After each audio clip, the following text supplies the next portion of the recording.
Kita akan dengar firman Tuhan, tetapi sebelumnya saya mengundang semua yang hadir, khususnya tim TK Betul, memuji Tuhan.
Dan bersukaria urut semua ke Betlehem. Mari rekam Tuhan balai surga, sembah dan puji Dia, sembah dan puji Dia, sembah dan puji Dia.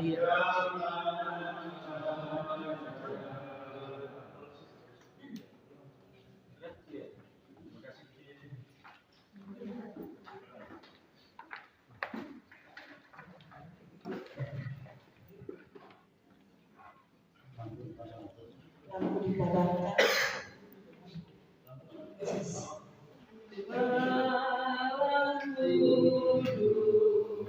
Saya mengundang kasih Ibu Pendeta Caroline Manis untuk pesan lilin yang pertama.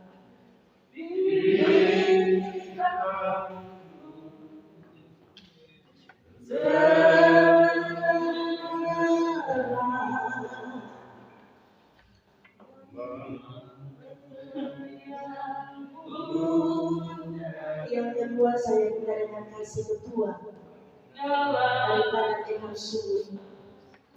Anak yang Maha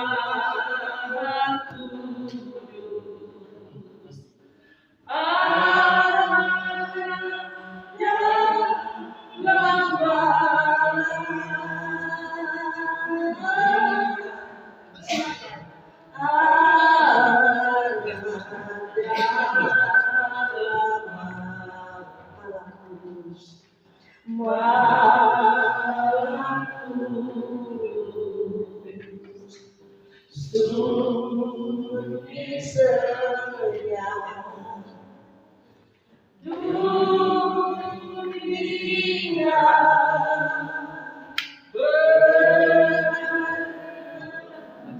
Silakan Ibu yang masih untuk pasang ini.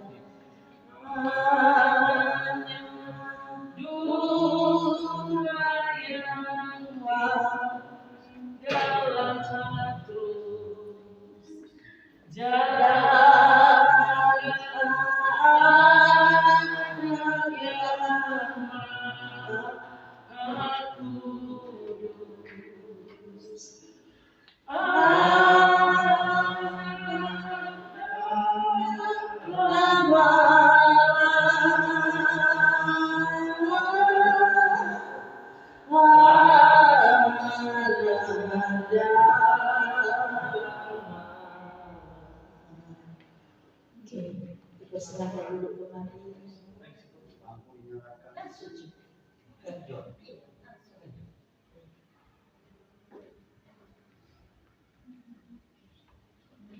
Lampu boleh ke sini dong, Ustaz. Silakan duduk kembali. Pertama-tama mengucap syukur tentunya kepada Tuhan yang Maha Esa bagi kami, bagi Tuhan Yesus. Dan itu semua kenapa saya katakan kita berterima kasih, karena dilihat dari situasi dan kondisi tadi, teman-teman juga telepon saya, mereka bilang, aduh Mami Gem, ini acara di mana-mana undangan jam 4 sampai jam 6 belum ada yang ngumpul. Saya bilang sama. Akhirnya saya harus video, saya perlihatkan ternyata sama. Ya. Nah, hari ini saudara, yang kedua mengucap syukur bagi ketua dan seluruh anggota yang ada, karena kami Gereja Bethel Indonesia Peniel Batu Saiki boleh diberi kepercayaan Tuhan.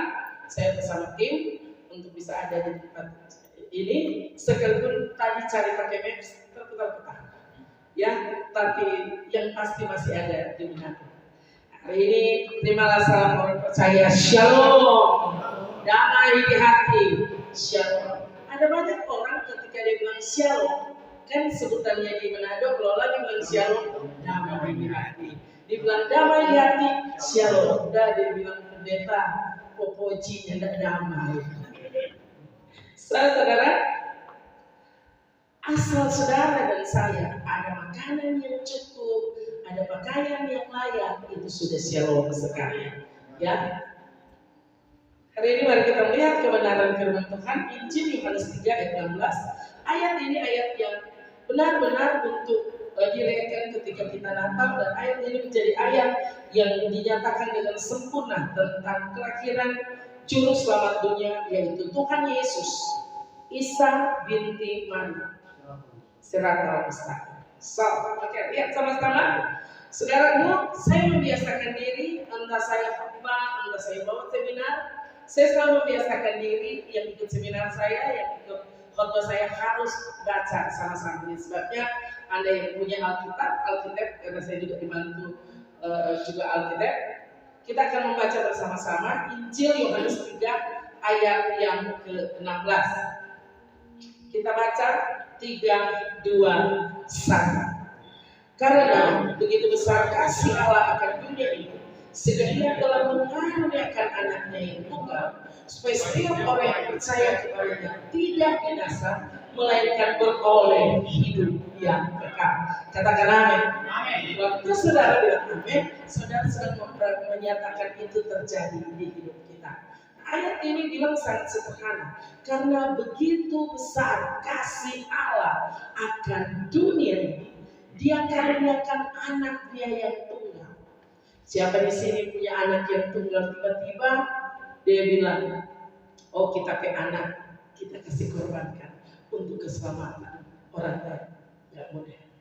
Nah, kemudian ayat ini dikatakan bahwa kenapa dia korbankan anaknya, dia anugerahkan anaknya, karena begitu besar kasih Allah akan dunia ini, sehingga Dia telah mengaruniakan anaknya yang tunggal. Punya tujuan tentunya, supaya setiap orang yang percaya kepadanya tidak binasa, melainkan beroleh hidup yang kekal. Tujuan penyelamatan, tujuan kedatangan Yesus adalah menyelamatkan dari apa? Nah, dalam kitab kami, dan karena di sini kan juga ada Muslim yang ada, tapi saya bersyukur, puji Tuhan, terima kasih. Pak Ketua cukup bijaksana mengadakan acara ini. Waktu Andre sampaikan ke saya bilang, bagus. Kalau komunitas-komunitas ada toleransi yang luar biasa. Karena saya juga berteman dengan banyak Pak Haji, sama kita sering bercanda lah, karena kita dapat tugas oleh Pak Wali Kota untuk menjaga keamanan, yaitu lewat jemaat-jemaat kita masing-masing. Dan saudaraku, ayat ini menyampaikan bagi kita semua, ya, siapapun kita, bahwa kita butuh keselamatan. Kita butuh keselamatan dari apa? Nah, Alkitab kita menyatakan bahwa dalam perjanjian lama ada kudeta terjadi di sana. Ada satu pemberontakan terjadi di sana, di mana Tuhan, Alkitab menjelaskan begini, Tuhan menciptakan langit dan bumi, laut dan segala isinya. Kemudian di hari yang ke-6 Tuhan menciptakan manusia. Nah, manusia waktu diciptakan itu semua sudah ada. Jadi manusia itu makhluk yang paling mulia, di mana ketika dia diciptakan semua sudah ada. Ikannya, pokoknya yang di laut, di darat, semua sudah ada. Kemudian Tuhan berfirman seperti ini kepada manusia. Semua pohon yang ada di taman ini boleh kamu makan, kecuali satu pohon yang tidak bisa kamu makan. Karena pohon itu bicara tentang kejahatan dan kebaikan. Nah, yang namanya manusia, kalau bilang jangan, tetap coba.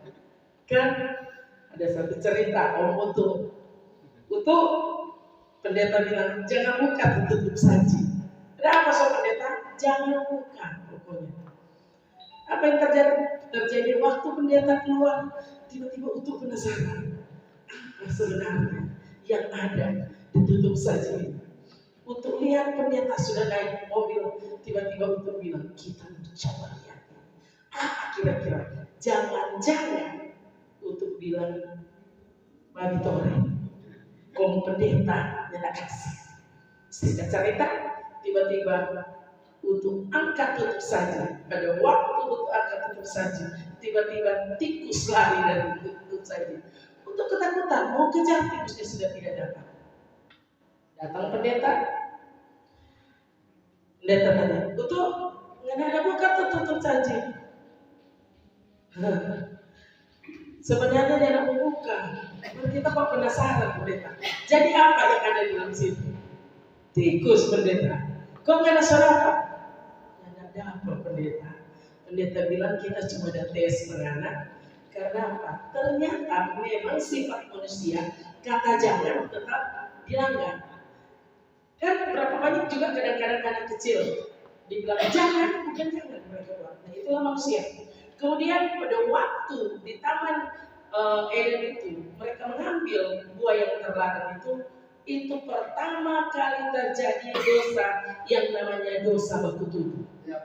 Ya, waktu tiba-tiba dikatakan waktu ambil ini buah, ini tiba-tiba mereka berdua tersadar. Adam sama Hawa sadar. Ya, waktu sadar, waduh terlanjur. Mereka bersembunyi. Kejadian 3 kemudian berkata begini. Waktu Tuhan berjalan di sore hari, waktu mereka mendengar jejak kaki Tuhan, langkah kaki Tuhan. Ternyata di Taman Eden itu, dulu sebelum manusia jatuh dalam dosa, itu ada persekutuan indah antara Tuhan sama umat. Jadi kejadian 3 itu menjelaskan. Waktu Tuhan berjalan sore di Taman Eden, ketika didengar oleh Adam sama Hawa langkah kaki Tuhan, mereka berdua bersembunyi. Mereka berdua bersembunyi dan Tuhan berkata, bukan Tuhan tidak tahu, Tuhan tahu. Berapa banyak kita umat manusia tahu itu dosa. Coba, kemungkinan Tuhan yang tahu. Kitab Amsal katakan, mata Tuhan ada di segala tempat mengawasi. Oh pendeta kok tidak lihat, papa mama kok tidak lihat, istri tidak lihat. Hei, ada sepasang mata yang lihat di sana. Karena mengawasi. Singkat cerita, kemudian Tuhan tanya sama Abraham, ya Tuhan, kamu di mana? Aku bersembunyi. Tuhan bilang, Adam, kamu di mana?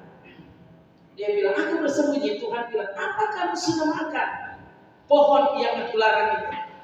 Dia bilang apa? Perempuan yang kau taruh di samping itu dosa baku tubuh. Tiba-tiba perempuan bilang, bukan Tuhan, ular. Akhir zaman ini banyak orang dosa baku tubuh. Sebenarnya apa ngapain maksud? Dia kok yang bilang. Dia dan dia tidak dapat disolusi. Ya, jadi kalau kita menyadari kesalahan itu dimulai dari kita, itu fungsi Natal, yaitu dia menyelamatkan, dia berikan sukacita dan damai sejahtera. Singkat cerita, kemudian manusia ketika jatuh dalam dosa, Alkitab menjelaskan terusir dari Taman Eden. Kemudian Tuhan menaruh di situ dua malaikat yang pakai pedang, nggak bisa masuk. Sekian waktu kemudian manusia terjual, tidak ada dalam keselamatan. Perjanjian Lama kemudian menjelaskan ada banyak hakim, Simpson, macam-macam di sana. Kemudian Nabi Yeremia, Yesaya kemudian melakukan banyak hal. Tapi Tuhan bilang begini, ada satu putra Daud yang akan memberikan keselamatan. Mari saya ingatkan bagi kaum Kristen yang ada. Daud dilihat dari silsilah dia nggak layak untuk bisa melahirkan juru selamat. Kenapa? Daud itu satu hari dia ada kebiasaan sebenarnya setiap akhir bulan apa akhir tahun itu ada perang. Ada tugas untuk perang yang harus dilakukan. Nah hari itu Daud bilang, yang lain saya tidak mau ikut perang. Singkat cerita semua sudah pada perang. Daud naik di suatu istana. Waktu Daud naik di suatu istana, tiba-tiba Daud melihat, mungkinkah kamar mandi itu seperti waktu saya pelayanan di sana, yang ada atap. Maka dari atas suatu istana itu Daud melihat Batseba yang mandi. Pada waktu Daud lihat Batseba yang mandi, kemudian Alkitab menjelaskan begini, Daud melihat dari mata, turun ke hati, kemudian mulai di pikiran ada niat. Tiba-tiba Daud panggil Abner. Dia tanya, Abner, boleh saya tanya itu wanita itu siapa? Dia bilang itu istrinya Uria, prajurit kita. Yang namanya dosa langsung terang, langsung ada rancangan di kepala Daud. Tiba-tiba Daud bilang, panggil Uria, ajak perang, taruh paling muka. Pada waktu perang, maka Uria terbunuh, maka kutunggu janda. Padahal Daud yang kuat, Batseba jadi janda. Singkat kata kemudian Daud bersetubuh dengan Batseba, dan karena itu dosa maka meninggal. Alkitab menjelaskan Daud bersusah payah untuk puasa macam-macam, tapi tetap anak itu karena akibat dosa meninggal. Maka Alkitab kemudian menjelaskan lahir anak kedua yang disebut dengan Salomo. Kalau di kaum Muslim Sulaiman. Nah, kemudian terjadi lagi banyak janji tentang kedatangan juru selamat. Perjanjian lama kemudian berakhir masuk perjanjian baru. Peristiwanya Yusuf dan Maria. Saya sebelum saking lama menunggu dan tadi saya buka YouTube dan saya lihat di Albania, saya lihat di India, itu Muslim sama Kristen luar biasa. Mereka solidnya mereka.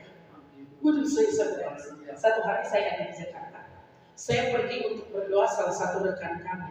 Dan itu saya berdoa di rumah Bapak Haji, ya, memang dari Arab. Waktu saya masuk di rumah situ, saya berpikir ini Pak Haji punya rumah ini, semua orang pada kumpul di situ, ditaruh di dalam ruangan, disiapkan makanan. Waktu dia mengajak saya masuk bersama beberapa teman hamba Tuhan, dia bilang, mari pendeta, ayo duduk. Kita mendoakan teman yang ada di situ, dan kemudian dia bilang begini, maaf kata Pak Ketua, dia bilang Muslim yang sesungguhnya dia mengasihi umat Kristiani. Saya waktu lihat begitu saya bilang teman-teman pendeta, Kristen salah-salah kalah Pak Haji. Sudah saya nangis di rumah Pak Haji. Kenapa? Setelah itu kita diajak makan. Waktu kita diajak makan di meja yang panjang itu, pikir kita dia hanya tinggalkan. Dia duduk bercanda sama kita pendeta-pendeta. Dan dia bilang begini sama saya, Bu pendeta, itu indahnya kebersamaan itu dimulai daripada hati yang bersih, tidak ada perbedaan. Dan saya kemudian pulang dari rumah Pak Haji itu, kita sama teman-teman bicara begini, aduh, Kristen salah-salah, orang-orang mana ada begini dia mau abu. Ketemu sama dia. Ya, saya kata dengar banyak hal tentang Pak Ketua dan Andre yang bicara ada kepedulian sosial luar biasa. Karena bagi kami di Kristen itu kenapa bentuknya salib? Ya, karena itu vertikalnya manusia sama Tuhan. Horizontalnya sesama kita. Nah, kemudian Alkitab berkata di dalam Matius 22 ayat 37 hingga 39, dia katakan perintah yang pertama, kasihilah Tuhan Allahmu dengan segenap hatimu, segenap jiwamu, segenap pikiranmu, akal budimu. Itu hukum yang pertama. Dan hukum yang kedua, yang tidak kalah penting dari hukum yang pertama, kasihilah sesama manusia seperti dirimu sendiri. Dan kalau ada yang berbuat salah ini, orang mengasihi sesama, kita mengasihi diri sendiri. Saya percaya di TK diajarkan untuk ada solidaritas, ada kebersamaan. Karena memang kitab Mazmur katakan, Mazmur 133, sungguh alangkah baiknya, alangkah indahnya waktu kita rukun dan damai. Ada berkah, ada rezeki. Waktu ada kedamaian, kerukunan, dengan berkah terbesar adalah kesehatan yang terbaik. Kalau orang so ada rusak itu hati, so ada marah, maka awal sakit itu terjadi ketika kita ada masalah-masalah di hati. Saya kembali kepada firman Tuhan tadi. Ketika manusia kemudian jatuh dalam dosa, maka Bapa di surga berikhtiar harus benar-benar menyatakan keselamatan lewat anak. Dan kemudian Injil Yohanes 3 ayat 16, Dia karuniakan anaknya yang tunggal. Efesus 2 ayat 8 begini, karena kasih karunialah kamu diselamatkan. Itu bukan usahamu. Jangan ada orang yang memegahkan diri. Kalau dengar kata kasih karunia, dengar kata anugerah, dengar nama grace. Saya kadang bilang, nama siapa kan Bu? Oh Grace. Ibu tahu apa ibu arti nama Grace? Yang tahu pendeta. Cuma orang tua dan kasih. Grace berarti anugerah, pemberian cuma-cuma tanpa kita punya andil di sana. Nah, saya selalu jelaskan di rumah Tuhan, kata grace, kata anugerah ini, kata kasih karunia ini bicara tentang bagaimana Tuhan memberikan anak yang tunggal untuk keselamatan bagi kita. Jadi Natal sesungguhnya yang kita rayakan ini yang pertama menyadari kelahiran Tuhan Yesus membawa engkau dan saya ada sukacita, ada damai sejahtera, ada keselamatan. Bukan bicara tentang baju baru lagi, bicara tentang kue-kue. Sedangkan ada kue Natal, kita sudah ada kue di sini. Saya tadi story, teman-teman bilang, sudah cookies itu dibuka ibadah mulai. Kita bilang begitu, kalau ditegak suruh kembali ke setiap makanan. Jadi intinya ketika Natal yang sudah saya alami, posisi hati baik. Katakan amin. Ya, hati baik kan apa? Ini tuh orang saya suku Sanyang. Di Sanyang ada pak hati baik. Itu om jahat sekali. Kita bilang, oh salah paham. Ya, kan dia paham hati baik. Dia pemarah. Saya bilang, wah, Pak susah ini. Ini Anda memungkiri marga Anda. Karena marga Anda adalah hati baik. Ya kan? Nah, ini marga-marga Manado juga kan lucu. Salah satu senior saya bilang, marga-marga Manado ini, farm Manado ini ada. Kan ada farm Ratu, ada farm Tunggal. Nah, kalau dipertemukan di keluarga jadi Ratu Tunggal. Nah, tapi di atas segalanya, kembali Injil Yohanes 1, Injil Yohanes 3 ayat 16 itu ada kesamaan, ada hal yang Tuhan nyatakan juga. Coba Ibu Marta bacakan tadi Injil Yohanes 3 ayat 16, ayat dengan pendukungnya 1 Yohanes 3 ayat 16, terserah. Atau yang ada Alkitab bukan ya, 1 Yohanes, bukan Injil Yohanes ya, 1 Yohanes 3 ayat 16, hampir sama. Tapi ini ada hal yang Tuhan lagi nyatakan. Oke, bacakan. 1 Yohanes 3 ayat 16, demikian firman Tuhan. Demikianlah kita ketahui kasih Kristus, yaitu bahwa Ia telah menyerahkan nyawanya untuk kita. Jadi kita wajib menyerahkan nyawa kita untuk saudara-saudara kita. Katakan amin. Ada kata wajib. Jadi kalau kita menerima keselamatan lewat Natal ini, ada kata wajib. Artinya kalau engkau mengasihi, tidak pilih kasih. Oh karena ketua baik-baik kita, oh baik-baik juga ketua. Wakil tidak terlalu baik, jangan terlalu baik dia. Sek tidak terlalu baik, oh bendahara mesti berdekat. Kalau bendahara pegang golkar. No. Dikatakan bagi kita semua, karena Kristus telah mati, maka kita pun wajib menyerahkan nyawa kita. Ada orang bilang masa bisa terjadi. Kenapa? Ada kasih Yesus dalam hidup kita. Kalau saudara buka channel YouTube Brigade Penghuni Bela Gereja, itu adalah gereja kami, Krial Saiki. 2013 saya Tuhan izinkan harus berdiri di antara persoalan itu dan harus mengutamakan Tuhan. Doinya tidak ada polong, yang ada cuma 2. Kita sudah ada uang dari beberapa pengacara, tapi kemudian Tuhan izinkan eksekusi itu terjadi. Singkat cerita, eksekusi itu dinyatakan selesai dan pertolongan Tuhan dinyatakan. Kenapa? Karena kita percaya kalau Tuhan Yesus tolong yang ada setengah-setengah. Kata Ebenezer, Tuhan menolong kita sampai hari ini. Ya, kalau Dia sudah tolong hari ini, selanjutnya 2023 Tuhan pasti tolong kita semua. Kan Presiden sudah bilang begini, 2023 itu tahun yang gelap, tahun yang sukar. Terima aja, maksudnya ya, beliau sudah katakan karena melihat tentang perekonomian dunia. Tapi dengar baik, umat Kristiani. Ini, coba saudara perhatikan, saya renungkan. Coba saudara lihat ini, demi terang yang ada, cahaya yang ada, Dia mengorbankan dirinya. Perhatikan, ini rema Natal luar biasa untuk Kristen yang ada di TK. Gambaran ini, Dia mengeluarkan cahaya, tapi Dia hancur sampai selesai. Tapi Dia berikan terang yang biasa. Maka hari ini umat Tuhan yang ada di TK musuh, mari baku-baku sayang, baku-baku baik, baku saling menghargai, karena kasih Yesus mengikat saudara dan saya. Kiranya Tuhan Yesus memberkati kita semua. Salam Natal bagi kita semua. Ada damai, ada sukacita. Tuhan Yesus memberkati.